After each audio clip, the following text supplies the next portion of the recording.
நீங்கள் பார்த்து கொண்டிருப்பது நாட்டுக்கோட்டை நகரத்தார் டிவி. நகரத்தார் நாணயத்தோட இருக்கணும். நமக்கு எப்போதுமே ஒற்றுமை, நாணயம் இதெல்லாம் தான் நம்மளை மேலே தூக்கி விட்டுச்சு. ஒவ்வொரு சரிவுக்கு பின்னாடியும் நம்ம எந்திரிச்சு நின்றுருக்கோம். நம்முடைய வாழ்க்கை வரலாறை நீங்கள் நம்ம ஐயாக்கள் பாட்டையாக்கள் வாழ்ந்த வரலாறை பார்த்தீங்கன்னா அவங்களுக்கு நிறைய சறுக்கல் இருந்தது. ஆனால் அந்த சறுக்கல்கள்லாம் அவரை தடுக்கலை. ஒவ்வொரு தடைக்கல்லும் அவர்களுக்கு படிக்கல்லாக இருந்தது, மேலே ஏறினாங்க. நான் படித்ததோ SSLC. என் மனைவி 2 degree BA B.Ed MA M.Ed. ஏன் இதை சொல்கிறேன் என்றால், ஒவ்வொருவரும் விட்டு கொடுத்து வாழ்ந்தால் வாழ்க்கை சுவாரஸ்யமாக இருக்கும். நமக்கு என்ன தெரியும் அப்படிங்கிறத காட்டிலும் நமக்கு என்ன தெரியாது அப்படிங்கிறத நம்ம முதல்ல தெரிஞ்சுக்கணும். என்ன தெரியாது அதை எப்படி தெரிஞ்சுக்கணுங்கிறது இந்த நமக்குள் உங்களுக்கு சொல்லிக் கொடுத்துருக்கோம். அன்னையிடம் நீ அன்பை வாங்கலாம், தந்தையிடம் நீ அறிவை வாங்கலாம், நமக்குள் ஒருவனில் திறமையை வாங்கலாம். இந்த 3ஐ வாங்கினால் பேரை வாங்கலாம், பேரை வாங்கினால் ஊரை வாங்கலாம். சென்னையில் வைர நகைகள் வாங்க R Arunachalam, A Ramnath, smart diamonds, traditionally modern jewellery, T Nagar, Chennai. ஆன்மீக ஆனந்தம் தரும் சிவம் திருநீர் அணிந்து சிந்தை குளிர்வீர். உங்கள் வாழ்வு சிறக்க சிவம் திருநீர் அணிவீர். வைர நகைகளின் வியாபார சாம்ராஜ்யம் சென்னை கோடம்பாக்கத்தில் KNC diamonds, carat and carat, Arimalam Muthu Kannan, Ranganayaki Kannan. ஆன்மீக சுற்றுலா அல்லது இன்பச் சுற்றுலா செல்ல வேண்டுமா? தொடர்பு கொள்ளுங்கள். Sri Murugan travel agency, number 10, வடக்கு ஆவணி மூலவீதி, மதுரை. திரு எஸ் வணக்கம் சுப்பிரமணியன் அவர்களை அறிமுகம் செய்ய நமக்குள் ஒருவன் 4இல் பயிற்சி பெற்ற மாணவர்கள் கண்ணன் மற்றும் ஸ்ரீராமை மேடைக்கு அழைக்கிறோம். ஆத்தங்குடி தந்த பெரியவர் அம்சுவின் மூத்த மகன் இவர். சென்னையில் அன்னதான மடமும் சித்த மடமும் மரபும் என்ற புத்தகத்தை வெளியிட்டுள்ளார். கந்தன் கவிமலர் பழனி பாத யாத்திரை செல்பவர்களுக்கு கந்தன் கவிமலர் என்று 25 வருடங்களாக தொடர்ச்சியுடன் பதிப்பு செய்து வழங்கியுள்ளார். இவர் கோயில்களின் சிறப்புகளை ஆய்வு செய்து கட்டுரை எழுதியுள்ளார். மேலும் இவர் திருப்புகழில் புராண இதிகாச கூறுகளை ஆய்வு செய்து உள்ளார். இவர் ஒரு மரபு கவிஞர். ஆனா மூனா குடும்பத்தில் பணி ஆற்றி ஓய்வு பெற்று இன்று முருகப்ப குழுமத்தின் ஆலோசகராக இருக்கிறார். இவர் வேறு யாரும் இல்லை, இவர்தான் ஆத்தங்குடியை சேர்ந்த வணக்கம் சுப்பிரமணியன். இவரை அறிமுகப்படுத்துவதில் நமக்குள் ஒருவன் குடும்பம் பெருமிதம் கொள்கிறது. நன்றி. வணக்கம். வணக்கம் என சொன்னால் வாய் மணக்கும். இங்கே காலையில் வந்தேன், நடந்த நிகழ்ச்சிகளை கொஞ்சம் பார்த்தேன். குழந்தைகள்கிட்ட இருந்த துடிப்பை பார்த்து மிகவும் மகிழ்ச்சி அடைந்தேன். நமக்குள் ஒருவன்னா யார் தெரியுமா? நம்ம எல்லாருக்குள்ளேயும் ஒருவன் இருக்கான். உன்னாடி உள்ளே ஒளிவர நோக்கின் கண்ணாடி போல கலந்திருந்தானேன்னு திருமூலர் சொல்றாரு. சிவபாக்கியார் என்ன அழகா சொல்வார், நட்டகல்லை சுற்றி வந்து 4 புட்பம் சாத்தியே சுற்றி வந்து மொனமொனென்று சொல்லு மந்திரம் ஏதடா நட்டகல்லும் பேசுமோ நாதன் உள்ளிருக்கையில்பார். இதெல்லாம் கொஞ்சம் குழப்புற மாதிரி இருக்கும். கவிமணி தேசிக விநாயகம் பிள்ளை நமக்கெல்லாம் புரிகிற மாதிரி அழகா சொல்லுவார். ஒரு தோழியும் தலைவியும் கோயிலுக்கு போறாங்க. அந்த தலைவி சொல்றா, கோவில் முழுதும் கண்டேன், உயர் கோபுரம் ஏறி கண்டேன், தேவாதி தேவனை நான் தேடியும் கண்டிலனேங்கிறா. அப்ப அந்த தோழி சொல்றா தலைவி கிட்ட, உள்ளத்தில் காண்பாயெனில், உள்ளத்தில் காண்பாயெனில் கோயில் உள்ளேயும் காண்பாயடிம்பா. உள்ளத்தில் காண்பாயெனில் கோயில் உள்ளேயும் காண்பாயடியும். அது மாதிரி நம்முடைய ஒவ்வொருவருடைய உள்ளத்திலேயும் அகம் பிரம்மாஸ்மி என்று சொல்லியது போல இறைவன் இருக்கிறான். அந்த இறைவனுக்கு நாம் நிச்சயமாக நல்லது செய்யணும். நம்ம கெட்ட வழியில் போகக்கூடாது. நகரத்தார் நாணயத்தோடு இருக்கணும். நமக்கு எப்போதுமே ஒற்றுமை, நாணயம் இதெல்லாம் தான் நம்மளை மேலே தூக்கி விட்டுச்சு. ஒவ்வொரு சரிவுக்கு பின்னாடியும் நம்ம எந்திரிச்சு நின்றுருக்கோம். நம்முடைய வாழ்க்கை வரலாறை நீங்கள் நம்ம ஐயாக்கள் பாட்டையாக்கள் வாழ்ந்த வரலாறை பார்த்தீங்கன்னா அவங்களுக்கு நிறைய சறுக்கல் இருந்தது. ஆனால் அந்த சறுக்கல்கள்லாம் அவரை தடுக்கலை. ஒவ்வொரு தடைக்கல்லும் அவர்களுக்கு படிக்கல்லாக இருந்தது, மேலே ஏறினாங்க. நாம் அவங்க ரத்தத்தில் பிறந்திருக்கோம், நாமளும் அதை செய்யணும். ரொம்ப நேரம் நான் எடுத்துக்கல, ஒரு சின்ன விஷயம் நான் உங்களுக்கு சொல்கிறேன். இப்போ வீட்டில் பெண்ணு பெரிய பொண்ணானா அல்லது ஒரு மாப்பிள்ளை வந்தா இல்லை 4 பேர் கூடுனா கத்திரிக்காய் வாழைக்காய் வைக்கிறோம். நம்ம ஆட்சிமார்கள் அதில் நமக்கு ஒரு மிக அருமையான ஒரு கருத்தை சொல்கிறாங்க. ஏன்னு தெரியுமா? ஏதாவது யூகிக்க முடியுமா? ஒவ்வொரு தடவையும் பார்த்தீங்கன்னா நம்முடைய உணவு முறையில் கத்திரிக்காய் வாழைக்காய் இருக்கும். இன்னும் சொல்ல போனால் பொங்கலுக்கு கருணக்கிழங்கு வந்து மசிச்சு கொடுப்பாங்க. ஏன் தெரியுமா? கத்திரிக்காய் இருக்கு இல்லையா, கத்திரிக்காயை நீங்கள் வந்து குழம்புல போடும்போது அது என்ன பண்ணும், குழையும். கெட்டியாக இருக்க கத்திரிக்காய் குழஞ்சு அதில் உள்ள உப்பு காரத்தை எடுத்து சுவையை கூட்டும். வாழைக்காய் என்ன பண்ணும், அதே கெட்டியாக இருந்து அந்த உப்பு காரத்தை எடுத்து சுவை கூட்டும். கருணக்கிழங்கு மொத்தமாக மசிஞ்சு அதனுடைய சுவையை கூட்டும். எங்கே குழையணுமோ அங்கே குழையணும், எங்கே கெட்டியாக இருக்கணுமோ அங்கே கெட்டியாக இருக்கணும், எங்கே மசியணுமோ அங்கே மசியணும். நம்ம வாழ்க்கை வந்து சிறக்கணும்னா நமக்கு எந்த இடத்துல மசியணும், எந்த இடத்துல கெட்டியாக இருக்கணும், எந்த இடத்துல குழையணும்னு தெரியணும். குழையிற இடத்துல கெட்டியாக இருக்கக்கூடாது, கெட்டியாக இருக்க இடத்துல குழையக்கூடாது, மசிய வேண்டிய இடத்தில் மசிய வேண்டும். நகரத்தார் பிள்ளைகள் 8 பிள்ளையை கொடுத்து செட்டி பிள்ளையை வாங்குன்னு பழமொழி. நம்ம ஒவ்வொருத்தரும் நகரத்தாரை பிறந்தோன்றதுக்கு ரொம்ப பெருமைப்படணும். இந்த நகரத்தார் சமூகம் மிக அருமையாக நடைபழகும் போதே கொடைபழகிய சமூகம். இந்த சமூகத்தில் பிறந்த நாம் நம்முடைய முன்னோர்களைப் போல மிகப்பெரிய ஒரு ஒளிமயமான ஒரு பொற்காலத்தை படைக்க வேண்டும். அதற்கு நீங்கள் எல்லாம் தயாரா? வாழ்த்துக்கள். திரு எம் முத்துராமன் அவர்களை அறிமுகம் செய்ய நமக்குள் ஒருவன் 4 பயிற்சி பெற்ற மாணவிகளை அழைக்கிறோம். ஆனந்தவள்ளி மற்றும் சௌந்தர்யா அவர்களை அழைக்கிறோம். அனைவருக்கும் தேவகோட்டை ஆனந்தவள்ளியின் அன்பான வணக்கங்கள். என்னுடன் இணைந்து பேச நாட்டரசன் கோட்டையிலிருந்து சௌந்தர்யாவின் கனிவான வணக்கங்கள். சினிமால ரஜினி கமலை இன்ட்ரடியூஸ் பண்ணது இயக்குனர் எஸ்பி முத்துராமன் அவர்கள்னா, நமக்குள் ஒருவனோட ரஜினி கமலை உலகத்துக்கு அறிமுகம் படுத்தினது நம்ம நாட்டரசு கோட்டை டிவியின் இயக்குனர் எம் முத்துராமன் அண்ணன் அவர்கள். உலகம்பட்டியில் பிறந்து உலகம் முழுவதும் நமது நகரத்தார் புகழை இணையதளம் மூலம் கொண்டு சேர்க்கும் ஒரு அன்பு மனிதர். இவரோ கருப்பு கண்ணன், நாட்டரசங்கோட்டை நகரத்தார் தொலைக்காட்சியின் மன்னன். இவர் பெயரில் இருக்கும் முத்து போல உலகிற்கு பல முத்தான பேச்சாளர்களை அறிமுகம் செய்த பண்பான மனிதர். கிழக்கே உதிக்கும் சூரியன் மேற்கே உதித்தாலும், ஆனால் இவரின் நெற்றியில் திருநீரு பட்டையும் கழுத்தில் ருத்துராட்ச கொட்டையுமின்றி பார்க்க முடியாது. ஊருக்கு கடைசி உலகம்பட்டியிலிருந்து லேட்டா வந்தாலும் லேட்டஸ்டா வருவேன்னு வந்திருக்கும் ஒளிப்பதிவாளர். ஆம், திரைப்படத்துறையில் ஒளிப்பதிவாளராக தமிழ் வருடங்கள் 60 என்பதை போல 60 திரைப்படங்களை அழகாக படம் பிடித்து நம் மனதில் இடம் பிடித்தவர் திரு முத்துராமன் ஐயா அவர்களே. உங்கள் பேர் போல வார்த்தைகளால் வாழ்த்துரை வழங்க அன்போடு அழைக்கிறோம். உலகெல்லாம் உணர்ந்து ஓதற்கரியவன், நிலவுலாவிய நீர்மலி வேணியன், அலகில் சோதியன் அம்பலத்தாடுவான், மலசிலம்படி வாழ்த்தி வணங்குவோம். இந்த நமக்குள் ஒருவன் நிகழ்வில் சிறப்பு விருந்தினராக கலந்து கொண்டிருக்கின்ற ஓய்வு பெற்ற காவல்துறை கண்காணிப்பாளர் முத்துக்குமாரண்ணன் அவர்களே, செந்தூரான் கல்வி குழும நிர்வாக இயக்குனர் வைரவண்ணன் அவர்களே, திருவொற்றியூர் நகரத்தார் சங்கத்தின் செயலாளர் பழனியப்பன் என்ற தியாக அண்ணன் அவர்களே, சிஎம்சி எலிவேட்டர்ஸ் எஸ்பிசி கல்யாணசுந்தரம் அண்ணன் அவர்களே, நகரத்தார் திருமகள் ஆசிரியர் திருமதி வள்ளிக்கண்ணு நாகராஜனாச்சி அவர்களே, என்னுடைய அண்ணன் நாட்டுக்கோட்டை நகரத்தார் டிவியினுடைய நிர்வாக இயக்குனர் திரு எம் சிவசுப்பிரமணியன் அவர்களே, இந்த நமக்குள் ஒருவன் நிகழ்வில் கலந்து கொண்டு இன்று பட்டை தீட்டப்பட்ட வைரங்களாக ஜொலித்துக் கொண்டிருக்கக்கூடிய நகரத்தார் குலத்தின் வருங்கால தூண்களே, உங்கள் அத்தனை பேருக்கும் என்னுடைய இனிய உற்சாகமான மதிய வணக்கம்.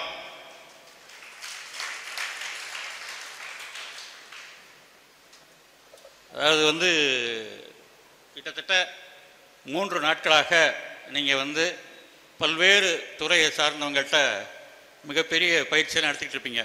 புதுசாக நான் ஒன்றும் சொல்ல போகிறதில்ல. ஒரே விஷயம், புதுசாக யோசிங்க. லேட்ரல் திங்கிங்னு சொல்லுவாங்க. ஒரு விஷயத்தை மற்றொரு கோணத்திலேருந்து பாருங்கள். அப்படி பார்த்தா புது புது விஷயங்கள் உங்களுக்கு புலப்படும். என்னை பற்றி ஒரு அறிமுகத்தை அவங்க சொன்னாங்க. சுருக்கமாக நான் ஒரு அறிமுகம் சொல்லணும்.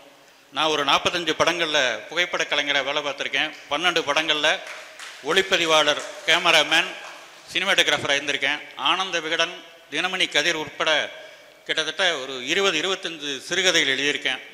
இப்போ வந்து நம்மளுடைய நாட்டுக்கோட்டை நகரத்தார் டிவியில் வந்து நிர்வாக இயக்குனராக இருக்கிறேன்.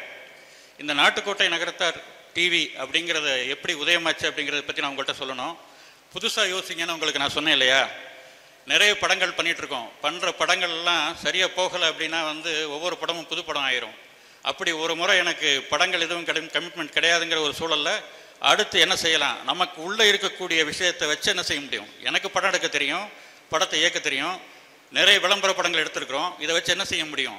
அறிஞர் அண்ணா ஒன்று சொல்லுவார்ல, பொதுவாக வந்து இந்த நாடு உனக்கு என்ன செஞ்சதுன்னு கேட்காத, நாட்டுக்கு நீ என்ன செஞ்சதுன்னு கேளு அப்படின்னு சொல்லுவார். அந்த மாதிரி நம்ம சமூகத்துக்கு நம்மளால் என்ன செய்ய முடியும், நம்மளுடைய தொழிலை வச்சு நம்ம என்ன செய்ய முடியும் அப்படின்னு யோசித்ததுடைய விளைவு தான் இந்த நாட்டுக்கோட்டை நகரத்தார் இணைய தொலைக்காட்சி. நான் அப்படி அந்த விஷயத்தை இப்படி ஒரு விஷயத்தை செய்யணும். முதல்ல இது செட்டிநாடு டிவின்னு இருந்தது. அப்புறம் சில பெயர் காரணங்களுக்காக நாட்டுக்கோட்டை நகரத்தார் டிவின்னு பெயர் மாற்றப்பட்டது. இப்படி தொடங்கணும் அப்படின்னு கேட்ட உடனே, மனசில் வந்த உடனே நான் வந்து என்னுடைய அண்ணன் திரு சிவசுப்பிரமணியன் அங்கே இருக்காங்க பாருங்கள், எந்திரிங்க. இவர் வந்து பார்க்குறதுக்கு தம்பி மாதிரி இருப்பார், ஆனால் என்னை விட ஒரு அண்ணன். இவர்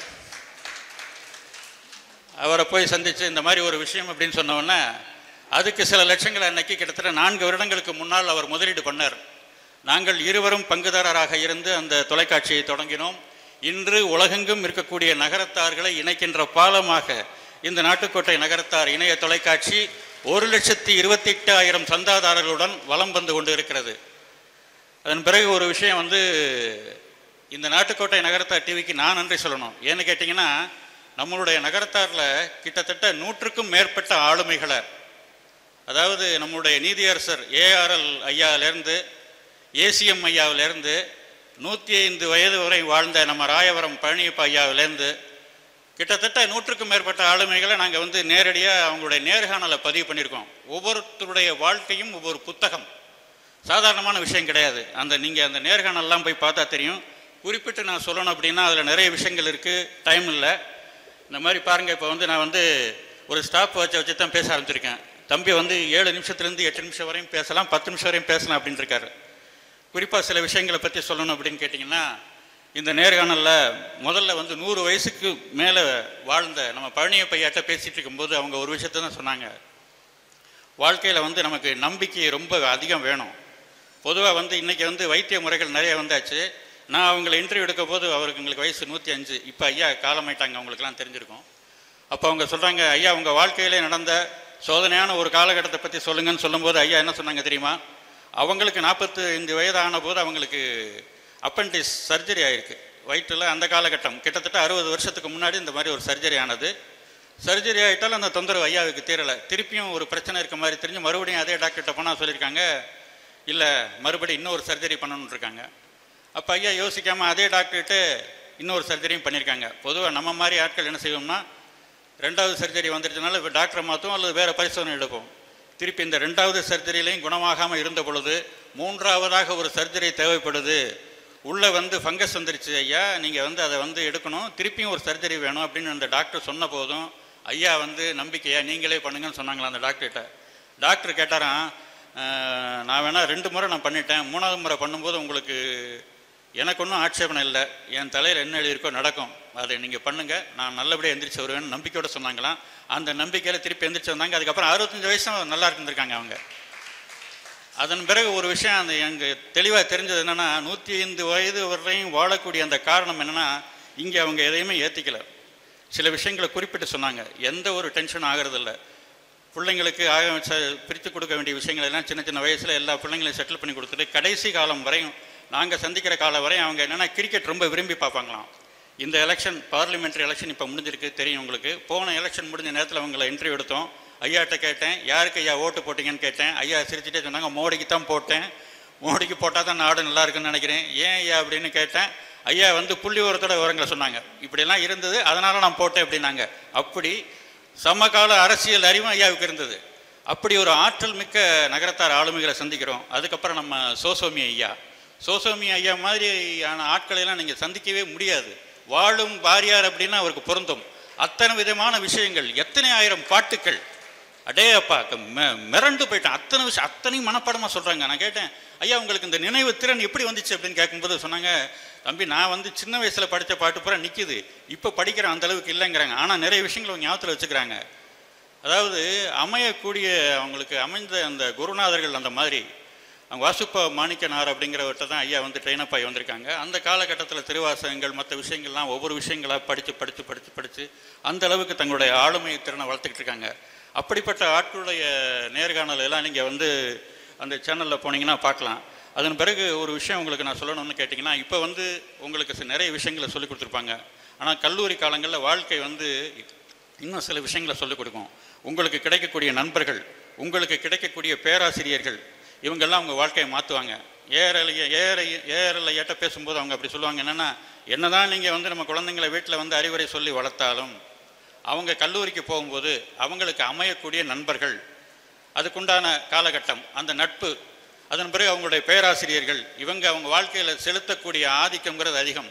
என்னுடைய வாழ்க்கையில் அதுதான். ஏன்னா நான் வந்து 10th முடித்த உடனே எங்கள் அப்பாட்ட நான் சொன்னேன், நான் வந்து சினிமாவில் போயிட்டு உதவியாளராக சேர்றேன் அப்படிங்கிறப்ப இப்போ மாதிரிலாம் ஈஸியாக விஸ்கம்லாம் கிடையாது. அப்போ நீ என்ன வேணாலும் போ, எங்கே வேணாலும் போ. ஆனால் எனக்காக ஒரு டிகிரி படிச்சுட்டு போனாங்க. நான் வந்து என்ன பண்ணேன், திருப்பத்தூரில் நான் வந்து படித்ததெல்லாம் பொன்னமராஜில் திருப்பத்தூர் ஆர்வமுல்லை சீதையம்மாள் கல்லூரியில் பிகாம் படித்தேன். எனக்கு அக்கௌண்டன்ஸில் எனக்கு எப்படி போடுறதுன்னு கூட தெரியாது. ஆனால் பிகாமில் எனக்கு அமைஞ்ச பேராசிரியர்கள்லாம் அற்புதமான பேராசிரியர்கள். இன்றைக்கும் அவர்களுடைய தொடர்பில் இருக்கிறோம். 32 வருஷங்கள் ஆச்சு. இப்போ ஒரு ரீயூனியன் நடந்தது, அத்தனை பேராசிரியர்கள் வந்தாங்க. ஆனால் அந்த காலேஜில் வந்து என்னுடைய திறமையை பட்டை தீட்டி கொள்ளக்கூடிய ஒரு வாய்ப்பு எனக்கு அமைஞ்சது. என்னென்னா நான் ஃபோட்டோகிராஃபர் ஆகணுங்கிற ஒரு சின்ன இன்ட்ரெஸ்ட்டு. அதை வந்து எப்படின்னா, அந்த காலேஜில் இருக்கக்கூடிய ஃபிசிக்ஸ் ப்ரொஃபஸர் அரசரத்னம் வந்து என்னென்னா, காலேஜ் அதுக்கப்புறம் தனியாக கிளாஸ் எடுப்பாங்க. ஒரு 1 hour கிளாஸ் எடுப்பாங்க. அந்த கிளாஸில் வந்து இப்போ இருக்க மாதிரியெல்லாம் ஜஸ்ட் லைக் இந்த கேமராவில் மொபைல் எடுக்கிற மாதிரிலாம் ஃபோட்டோ எடுக்க முடியாது. ஃபிலிம் போடணும், அது 35 எக்ஸ்போஷர் வரும், லைட்டை பார்க்கணும், ஷட்டர் ஸ்பீடுன்னு ஒன்று இருக்கும். இதெல்லாம் ஃபிக்ஸ் பண்ணி தான் அந்த கிளிக் பண்ணணும். கிளிக் பண்ணாலும் சரியாக வருமாங்கிறதெல்லாம் அந்த அனுபவத்தை பொறுத்து இருக்குது. இப்படி வந்து ஒவ்வொரு விஷயமா எங்களுக்கு கற்றுக் கொடுத்தாங்க. அந்த கல்லூரி எங்களுக்கு கற்றுக் கொடுத்தது. 2nd year 3rd year வரும்போது நான் கல்லூரியில் வந்து மிகப்பெரிய ஃபோட்டோகிராஃபராக இருந்தேன். கல்லூரியில் எடுக்கக்கூடிய அத்தனை குரூப் ஃபோட்டோக்களையும் நான் தான் எடுப்பேன். அப்போவே வந்து இங்கே நமச்சிவாயம் ஐயான்னு ஒருத்தங்க இருந்தாங்க. நீங்கள் உங்களுக்கு தெரிஞ்சிருக்க வாய்ப்பு இல்லை. நமச்சிவாயம் ஐயா அவங்க வந்து அவங்களால தான் எனக்கு இந்த தமிழ் ஆர்வம், நிறைய புத்தகங்களை படிக்கக்கூடிய வாய்ப்பு, கதைகள் எழுதணுங்கிற ஒரு தூண்டுதல், இதெல்லாம் அவங்கள்ட்டேருந்து கிடச்சிது. 3rd year நான் படித்து முடிச்சிட்டேன். பிகாமில் சர்டிஃபிகேட் வாங்க போகும்போது பிரின்ஸிபல் என்னை கூப்பிட்டு அனுப்பிச்சாங்க. நான் போய் பார்த்தேன். வணக்கம் சார். வணக்கம். என்ன தம்பி பண்ண போகிறீங்க? நான் வந்து சொல்லுங்கள், ஸ்டுடியோ ஏதாவது போட போகிறீங்களா? இல்லை சார், ஸ்டுடியோலாம் போட போகலாம். என்ன வேறு என்ன செய்ய போகிறீங்க? நான் சினிமாவில் போய் கேமராமேன் ஆகணும். உங்களுக்கு யாரை தெரியும்? யாரையும் தெரியாது. நீங்கள் நகரத்தார் கம்யூனிட்டியில் வந்திருக்கீங்க, அங்கே போய் என்ன பண்ணுவீங்க சென்னையில்? இல்லை ஐயா, இந்த மாதிரி நான் அதான் போகணும். உறுதியா? உங்கள் அப்பா உறுதியாக இருக்காங்களா அதில்? அவர் கேட்குறாரு பாருங்கள். உறுதியாக இருக்காங்க. சரி, நாளைக்கு வந்து நான் பாருங்கள் அப்படின்னாரு. அடுத்த நாள் காலையில் போய் பார்த்தேன். டீட்டெயில்டாக ஒரு letter, this is Muthuraman so அப்படின்னு சொல்லிட்டு என்னுடைய கம்யூனிட்டி என்ன, நான் யார், என்ன ஏது எல்லாம் டீட்டெயிலாக பக்கா ஒரு லெட்டர் எழுதுறேன். யாருக்கு அந்த லெட்டர் எழுதியிருக்காங்கன்னா டிஆர் மாப்பிள்ளைன்னு சொல்லி அந்த லெட்டர் ஸ்டார்ட் ஆகுது. அப்போ யாருன்னு கேட்டிங்கன்னா, நீங்கள் உங்களுக்கு தெரிஞ்சிருக்க வாய்ப்பு இருக்கான்னு தெரியல, ஆபாவானன்னு ஒரு மிகப்பெரிய டைரக்டர் இருந்தார். அவருடைய டீமில் செந்தூர பூவேங்கிற படத்தோட கேமராமேன் MM ரங்கசாமிக்கு ஒரு ரெக்கமெண்டேஷன் லெட்டரு. இந்த லெட்டரை கொண்டு போய் கொடுத்தேன். அடுத்த நாளே நான் வந்து அவர்கிட்ட உதவியாளரை சேர்ந்துட்டேன். அப்படி ஒரு வாய்ப்பு எனக்கு வந்து என்னுடைய கல்லூரி பேராசிரியர்கள், என்னுடைய கல்லூரி முதல்வர் எனக்கு கொடுத்தாங்க. அப்படி ஒரு வாய்ப்பு எனக்கு வந்தது. அந்த மாதிரியான வாய்ப்புகள் உங்கள் வாழ்க்கையிலையும் நடக்கும். அதன் பிறகு இன்னொரு முக்கியமான விஷயம் என்னென்னு கேட்டிங்கன்னா, இன்றைக்கி இளைஞர்கள் வந்து நிறைய படிக்கிறதில்ல. ஒரு பெரிய புள்ளி விவரமே சொல்லுது, யாருமே ஒரு நியூஸ் பேப்பரை படித்தா கூட ஒரு 4 வரிக்கு மேலே படிக்க மாட்டாங்க. 4 வரி 5 வரி அதுக்கு மேலே படிக்கிறதில்ல. படிக்கக்கூடிய திறமை எல்லோரும் வளர்த்துக்குங்க, ரொம்ப முக்கியம். இந்த சமூக நிகழ்வுகளை பற்றி தெரிஞ்சுக்கணும்னா இங்கே வந்திருக்காங்க பாருங்கள், நம்ம நகரத்தார் திருமகள், ஆட்சி வந்தாச்சு, நகரத்தார் மலர், இதெல்லாம் பார்த்தீங்கன்னா நீங்கள் சமூக நிகழ்வுகள் தெரிஞ்சுக்கலாம். அதுக்கடுத்து பார்த்தீங்கன்னு வச்சுங்க, நம்ம கண்ணதாசன் ஐயா எழுதின அர்த்தமுள்ள இந்து மதம், அந்த புத்தகத்தை நீங்கள் அவசியம் படித்தாகணும். உங்கள் வாழ்க்கையை வளம்படுத்தக்கூடிய புத்தகம், அவசியம் படித்தாக வேண்டிய புத்தகம். நம்ம அத்தனை பேருக்கும் எப்படி கிறிஸ்தவர்களுக்கு பைபிளோ அது மாதிரி இந்துக்களுக்கு கண்ணதாசன் ஐயாவுடைய அர்த்தமுள்ள இந்து மதம். அதுக்கடுத்து உங்களுடைய லைஃபுக்கு வரேன். நான் இப்போது இன்றைக்கி இருக்கக்கூடிய யங்ஸ்டர்ஸோட லைஃப்பை பற்றி நீங்கள் தெரிஞ்சுக்கணுன்னா, சேட்டன் பகத்னு ஒரு ரைட்டர் இருக்கார், கேள்விப்பட்டிருக்கீங்களா? சேட்டன் பகத்னு கேள்விப்பட்டதில்லை. அவருடைய புத்தகம் தி 3 மிஸ்டேக்ஸ் இன் மை லைஃப்னு புத்தகம், அந்த புத்தகத்தை படிங்க. அதன் பிறகு one night at call centre அப்படின்னு ஒரு புத்தகம் இருக்கும். அந்த புத்தகத்துல எல்லாம் படிச்சிங்கன்னா வாழ்க்கையை புரட்டி போடக்கூடிய விஷயங்கள், அத்தனை விஷயங்கள் இருக்கும். அந்த மாதிரியான புத்தகங்களை படிங்க. அதுக்கடுத்து ஜப்பானியர்களுடைய ஒரு புத்தகம் கேள்விப்பட்டிருக்கீங்க, இக்கிகைன்னு ஒரு புத்தகம் இருக்குது, வாழ்க்கையை எப்படி வாழணும்னு சொல்லிட்டு. படிச்சிருக்கீங்களா? படிக்கலை, படிக்கணும். ரொம்ப எளிதான ஆங்கிலத்தில் இருக்கும், தமிழ்லையும் இருக்குது. இக்கிகைங்கிற புத்தகம், அதை வாங்கி படிங்க. அதுக்கப்புறம் இங்கே வந்திருக்க ஐஏஎஸ் ஆஃபீஸர் யார் சார்? இங்கே இந்த நிகழ்வில் ஒரு ஐஏஎஸ் ஆஃபீஸர் கலந்துக்கிட்டு இருக்காங்க. அதான் வரணும்னு. நேற்று நீங்கள் வளர்ந்துருக்க டிராயிங்கில் நான் பார்த்தேன். உங்களுடைய கோல்ஸில் வந்து நான் ஒரு இதில் பார்த்தேன், ஐஏஎஸ் ஆஃபீஸர் வரணும் அப்படின்னு சொல்லி. யார் அது?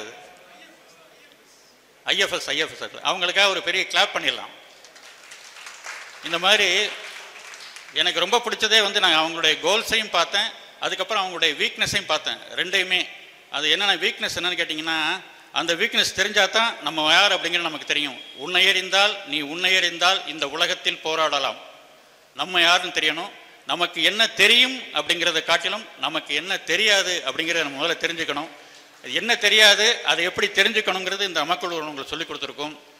அன்னையிடம் நீ அன்பை வாங்கலாம், தந்தையிடம் நீ அறிவை வாங்கலாம், நமக்குள் ஒருவனில் திறமையை வாங்கலாம்.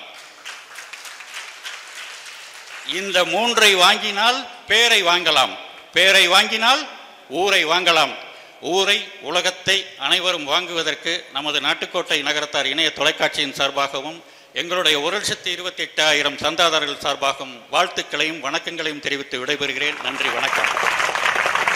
திரு சிவசுப்பிரமணியன் அவர்களை அறிமுகம் செய்ய நமக்குள் ஒருவனில் பயிற்சி பெற்ற முன்னாள் மாணவர் முத்துப்பழனியப்பன் அவர்களை அழைக்கிறோம்.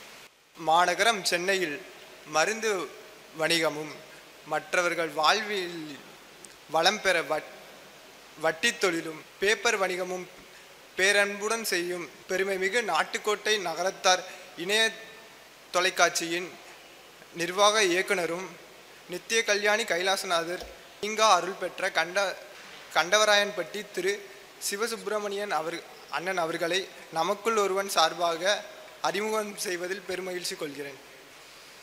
என்னை பெற்ற தாய் தந்தையர்க்கும் என்னை நல்வழி நடத்தும் என் மனைவிக்கும் முதற்கண் வணக்கத்தை தெரிவித்துக் கொள்கிறேன். இந்த மேடையில் அமர்ந்திருக்கும் பெரியோருக்கும் அவையில் அமர்ந்திருக்கும் சான்றோர் பெருமக்களுக்கும் மக்கள் அனைவருக்கும் வணக்கம். நாட்டுக்கோட்டை நகரத்தார் இணையவழி தொலைக்காட்சி நேயர்கள் அனைவருக்கும் வணக்கம். நமக்குள் ஒருவன் இந்த அமைப்பை நடத்தும் ஆதப்பண்ணன் அவர்களுக்கும் எனது தம்பி சீனிவாசன் அவர்களுக்கும் இந்த அமைப்பில் இருக்கும் மற்ற பெரும் பொறுப்பில் இருக்கும் அனைவரும் என் மனமார்ந்த நன்றியை தெரிவித்துக் கொள்கிறேன். ஒரு ஆண்மகனின் வெற்றிக்கு பின்னால் ஒரு பெண் இருப்பாள் என்பது உண்மை. என் வெற்றிக்கு பின்னாலும் என் மனைவி இருக்கிறாள் என்பதை தெரிவித்துக் கொள்கிறேன். எங்களுக்கெல்லாம் இளமை பருவத்தில் இந்த மாதிரி ஒரு அமைப்பு இல்லையே என்று கவலைப்படுகிறேன். உங்களுக்கெல்லாம் நமக்குள் ஒருவன் என்ற அமைப்பை உருவாக்கி சிறந்த பயிற்சியாளர்களை எல்லாம் வைத்து உங்களுக்கெல்லாம் சிறந்த பயிற்சியும் அளித்து போர் அடிக்கக்கூடாது என்பதற்காக விளையாட்டு போட்டிகளும் வைத்து இந்த 3 நாட்களும் உங்களுக்கு உபயோகமாக இருக்கும் விதத்தில் நடத்திய இந்த நமக்குள் ஒரு அமைப்பை பார்த்து பெருமிதம் கொள்கிறேன். நன்றி பாராட்டுகிறேன். பயிற்சியும் முயற்சியும் என்ற தலைப்பில் அண்ணன் மனித தேனி சொக்கலிம் அவர்கள் பேசினார்கள். மிகவும் அருமையாக இருந்தது. ரோல் மாடலாக யாரையும் எடுத்துக்கொள்ளாமல் நீங்களாகவே இருக்க வேண்டும் என்பது ரொம்ப அருமையாக இருந்தது. 1199 முறை தோற்ற தாமஸ் ஆல்வா எடிசன் மின்சார பல்பை கண்டுபிடித்தவர் 1200வது முறை வெற்றி பெறவில்லையா என்று கூறியதும் மிகவும் அருமை. நான் எத்தனையோ தொழில் செய்துதான் இந்த நிலைமையில் இருக்கின்றேன். வெற்றிக்கு முதற்படி தோல்வி என்பதை மனதில் புரிந்து கொள்ள வேண்டும். எத்தனை முறை வீழ்ந்தாலும் திரும்ப எழுந்து வருவேன் என்ற மன உறுதி வேண்டும். எதிர்நீச்சல் போட்டு செல்வதுதான் வாழ்க்கை என்பதை இன்றைய இளைய சமுதாயம் புரிந்து கொள்ள வேண்டும்.